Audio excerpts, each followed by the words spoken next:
செவ்வாய்க்கிழமை 6 மணி திருப்பூரூர் கிளம்பியாச்சு முருகரை பார்க்க. வெதர் நல்லா இருந்துச்சு, நல்லா ஃபாகியாக, டிராஃபிக்லாம் இல்லாமல். யூஸ்வலாக திருப்பூரூர் போக 30 மினிட்ஸ்க்கு மேலே ஆகும் என் வீட்டிலேருந்து. ஏர்லி மார்னிங்னா ஒரு 10 to 15 மினிட்ஸில் ரீச் ஆகிடலாம். டிராஃபிக் இருக்காது, வெதரும் நல்லாயிருக்கும். ஸோ இன்றைக்கி ஒரு 15 மினிட்ஸ்லாம் ரீச் ஆகிருப்பேன்.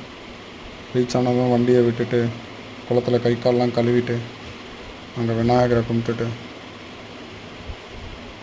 கோபுர தரிசனம் பண்ணிவிட்டு கோவிலுக்கு நடக்க ஆரம்பித்தாச்சு. இந்த குளம் எனக்கு ரொம்ப பிடிக்கும். ஏன்னா சின்ன வயசில் எங்கள் அப்பா அடிக்கடி இங்கே கூப்பிட்டு வந்து மொட்டையை போட்டு விளையாட விடுவார், குளிக்க வைப்பார்.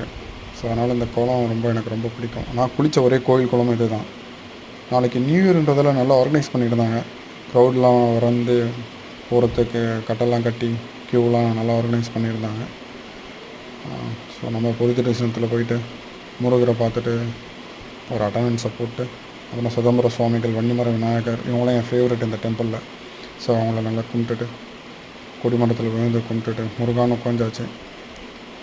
ஆஃப்டர் கோவிட் நிறைய க்ரௌடு வராங்க. அதுவும் டியூஸ்டேலாம் ஏர்லி மார்னிங்கே நிறைய க்ரௌடு வர ஆரம்பிச்சிட்றாங்க.